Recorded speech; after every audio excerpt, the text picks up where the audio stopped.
Bonjour tout le monde, je m'appelle Sébastien Rénal, je suis responsable du développement professionnel et spécialiste du PEI à la CEBIC, la Société des établissements du baccalauréat international du Québec et de la francophonie. La CEBIC regroupe environ 200 écoles du monde de l'IB. Mon rôle consiste à les accompagner dans leur mise en œuvre du programme d'éducation intermédiaire, à soutenir les coordonnatrices, les coordonnateurs, les directions, à organiser des formations et à servir de lien entre les écoles francophones et l'organisation du baccalauréat international.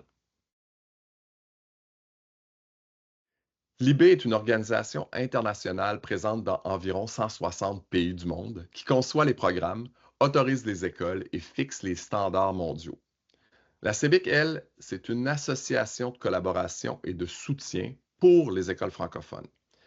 Elle ne réglemente pas, mais elle accompagne et fait le pont entre les écoles et l'IB. Bien que l'IB et la CEBIC soient alignés sur le plan pédagogique, leurs reconnaissances sont distinctes. L'IB remet un certificat ou une attestation du programme d'éducation intermédiaire. Pour le certificat, l'élève doit réussir des examens en ligne, tandis que pour l'attestation, il doit uniquement réussir son projet personnel et son service action. De son côté, la CEBIC offre le DESI, le diplôme d'études secondaires internationales, ou l'APESI, qui est une attestation de participation. Les exigences sont les mêmes que pour l'IB, mais le DESI ajoute un volet enrichissement en langue et la réussite de certains cours de 4e et 5e secondaire. Ainsi, un élève peut suivre plusieurs parcours, un parcours plus exigeant menant au certificat et au DESI, ou un autre un peu plus flexible qui mène aux attestations de participation.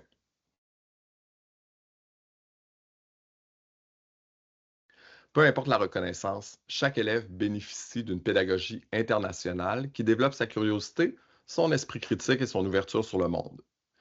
J'aime comparer le PEI à un contenant dans lequel s'intègrent les programmes du ministère de l'Éducation, qui est le contenu. L'IB insiste d'ailleurs davantage sur le parcours que sur la finalité. Les examens électroniques, c'est facultatif, le certificat aussi. C'est pas le diplôme qui définit l'élève, mais bien le chemin qu'il parcourt pour apprendre à apprendre.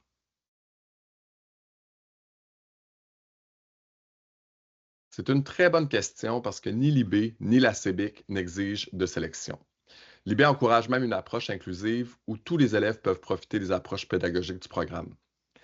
Certaines écoles du Québec maintiennent une sélection pour des raisons organisationnelles ou historiques, mais l'important, c'est de garantir l'accès équitable et la différenciation des besoins. Historiquement, le PEI a remplacé les anciens programmes d'enrichissement dans les matières de base, mais les choses ont beaucoup évolué. Et d'ici 2027, plusieurs ajustements appelés amélioration du PEI rendront le programme plus clair, plus flexible et plus cohérent. L'objectif ici est d'alléger les exigences et d'harmoniser la planification pour que tout soit centré sur la pédagogie et non sur la performance. Ces changements-là vont avoir des effets directs sur les élèves qui verront plus nécessairement le PEI comme un surplus de travail, mais plutôt comme une façon naturelle d'apprendre différemment. Plusieurs écoles de la CEBIC ont déjà adopté cette approche plus inclusive avec succès, comme l'École internationale de Montréal, l'École secondaire Mont-Royal ou le Collège Mont-Notre-Dame. Ces écoles-là ont misé sur le travail d'équipe, la formation continue et l'accompagnement des enseignantes et des enseignants pour faire vivre les principes du programme à tous les élèves. Les retombées sont positives, plus de motivation, plus d'équité et une plus grande cohésion dans la communauté d'apprentissage. Parce qu'il n'est pas toujours simple de transformer l'organisation scolaire. Ça demande une réflexion collective et une ouverture au changement. Le plus important est de rester centré sur les élèves et de leur permettre de trouver leur voie, peu importe leur note. Le secondaire est tellement une période importante de découverte et de transformation. Il faut donner aux jeunes la chance d'explorer leurs intérêts avant de les classer. Je vous invite à poursuivre cette réflexion d'un PEI plus inclusif, à votre rythme, selon votre contexte d'école. Notre équipe à la CEBIC est là pour vous soutenir, car nous croyons sincèrement que le PEI représente une valeur ajoutée pour tous les jeunes.